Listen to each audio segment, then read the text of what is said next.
Ya, terima kasih Anda masih bersama kami. Bagi Anda yang baru saja bergabung, kami hadirkan kembali 3 berita utama hari ini. Kebakaran lahan terjadi di Desa Sungai Rambutan, Kabupaten Ogan Ilir. Saat ini luas lahan yang terbakar mencapai 50 hektar lahan. Aksi penganiayaan brutal dilakukan seorang siswi SMP kepada temannya di Kota Lubuk Linggau. Pertama di Indonesia, program pendampingan perempuan korban perceraian dilakukan pemerintah Sumatera Selatan.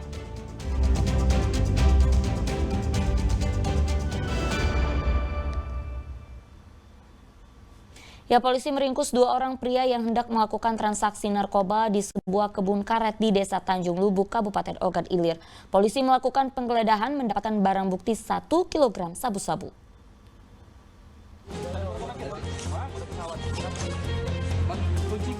Agus dan Asmadi tak berkutik saat diringkus polisi di sebuah kebun karet di Desa Tanjung Lubuk, Indralaya Selatan, Kabupaten Ogan Ilir. Keduanya disergap saat tengah menunggu pelanggan yang hendak melakukan transaksi narkoba.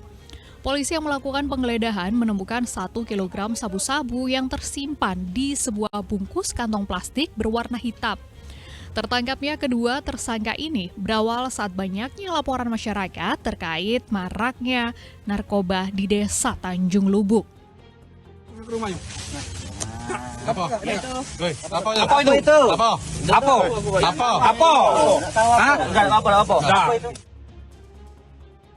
Barang haram tersebut didapatkan keduanya dari seorang bandar besar yang ada di Provinsi Riau. Mendapatkan 1 paket plastik yang bergambar ikan arwana warna emas bertuliskan ZMY yang di dalamnya terdapat narkotika jenis sabu-sabu dengan berat bruto 1033 gram. Untuk mengungkap jaringan yang ada di atasnya, kedua tersangka masih menjalani pemeriksaan di Sat Narkoba Polres Ogan Ilir pada Selasa siang. Keduanya terancam hukuman 20 tahun penjara, seumur hidup, atau bahkan hukuman mati karena polisi menjeratnya dengan undang-undang tentang narkotika. Wirwansyah melaporkan dari Kabupaten Ogan Ilir. Mencuri uang majikan untuk judi slot membuat seorang pria yang merupakan sopir pribadi lansia ditangkap polisi. Pelaku menguras saldo ATM korban hingga ratusan juta rupiah. Iya, berapa duit? Gimana? Bayu Abdiansyah tertangkap polisi dari Subdit 3 Jatan Ras Ditreskrimum Polda usai mencuri uang majikannya yang sudah lanjut usia dan mengalami pikun. Tersangka sudah bekerja selama 1 tahun di rumah korban. Sementara uang hasil curiannya sudah dihabiskan untuk berjudi slot dan kebutuhan sehari-hari. Tersangka tertangkap bersama teman-temannya yaitu Yogi S. Mehmet yang membantu dalam aksi pencurian. Tersangka yang merupakan sopir pribadi korban memanfaatkan kelalaian korban menaruh dompet di luar kamar dan mengambil ATM korban. Di dalam dompet juga terdapat sebuah kertas yang bertuliskan PIN ATM-nya. Tersangka Bayu lantas meminta tersangka Yogi menyiapkan rekening untuk memindahkan saldo dari rekening korban senilai 348 juta rupiah. Saldo itu baru diketahui Raib saat anak korban mengecek bank pada April 2025 dan tersangka sudah menarik keseluruhan uang sejak Oktober 2024. Karena ingat, karena lupa, sehingga dia ada salah satu momen dia memanfaatkan kelalaian dari korban lah, mengambil dompet dan mengambil isinya dengan ATM yang isi di dompet pun ada PIN ATM-nya sehingga dia langsung melakukan pengambilan penarikan uang korban di ATM. Atas perbuatannya itu, tersangka kini menjalani proses hukum dan ditahan di Polda Sumatera Selatan. Keduanya terancam hukuman 5 tahun penjara. Muhammad Ardi melaporkan dari Palembang. Ya, jangan pernah membiarkan kunci sepeda motor masih menempel saat memarkirkan kendaraan. Di Palembang, pelaku pencurian membawa kabur sepeda motor yang kunci kontaknya masih menempel di stang. Diduga pelaku yang berjumlah lebih dari 1 orang dengan cepat membawa kabur sepeda motor korban.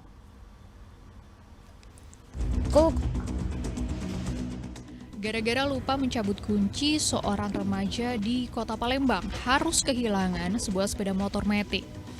Akibatnya korban pun harus menderita kerugian hingga 18 juta rupiah.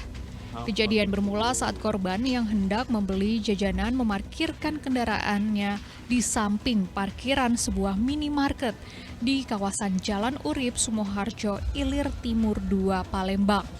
Namun betapa terkejutnya korban saat akan pulang, sepeda motornya sudah hilang, dibawa kabur pencuri.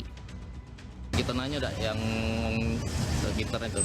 Sempat kita tanya yang jualan martabak itu untuk yang pelaku maling itu cepat geraknya Pak. Uang berapa lah itu kira-kira? Mungkin banyak Pak, ada 3. Informasi dari dekat sana pelaku tuh pakai mobil Vario, turun dari mobil Vario langsung mobil motor. Oh, pakai mobil. Informasi data di situ Pak. Motor apa yang hilang? Motor kita Beat Street. Diduga pelaku yang menggasak sepeda motor korban berjumlah lebih dari 1 orang. Dede Wansyah melaporkan dari Kota Palembang. Ya, pemerintah Provinsi Sumatera Selatan bersama Pengadilan Tinggi Agama Palembang menandatangani kesepakatan terkait sinergitas penguatan kapasitas dan sinkronisasi koordinasi dalam pencegahan perkawinan anak, hak asuh anak, dan hak perempuan pasca perceraian.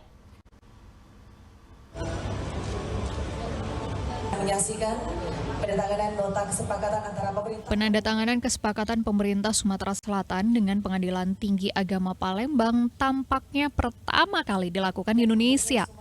Kesepakatan yang ditandatangani bersama dalam rangka penguatan kapasitas dan sinkronisasi dalam pencegahan perkawinan anak, hak asuh anak, dan hak perempuan pasca perceraian.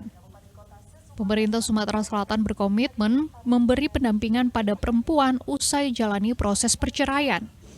Hal ini guna memastikan pemerintah hadir dalam masalah sosial terhadap anak pasca orang tuanya bercerai. Kesepakatan juga diikuti oleh seluruh kota dan kabupaten yang diwakili oleh para kepala daerah dengan pengadilan agama setempat. Pendampingan ini untuk memastikan perempuan dan anaknya mendapatkan hak-hak pasca putusan perceraian. Memberikan perlindungan bagi bekas istri yang diterlantarkan dan mantan suaminya tidak menjalankan amar putusan. Berikut ada yang lebih penting lagi, yakni melindungi anak-anaknya dari korban perceraian itu. Nah, ditambah juga ada bagaimana mencegah pernikahan dini yang dampaknya sangat luas. Bentuk perlindungan negara terhadap perempuan yang berhadapan dengan hukum. Karena kita ketahui bahwa salah satu akibat anak nakal di Indonesia itu salah satunya akibat orang tuanya bercerai.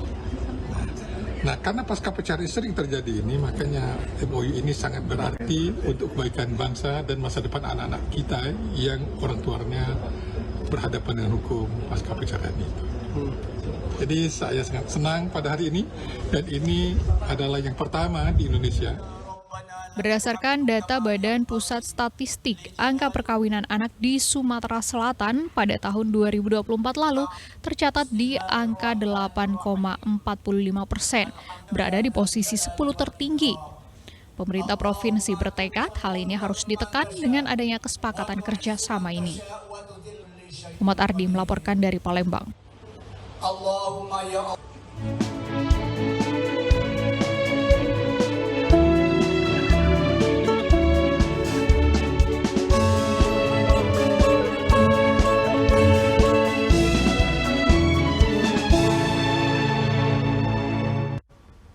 Ya, laporan tadi mengakhiri berita Sumsel hari ini. Jangan lupa pastikan Anda subscribe channel YouTube Liputan 6 SCTV Daerah.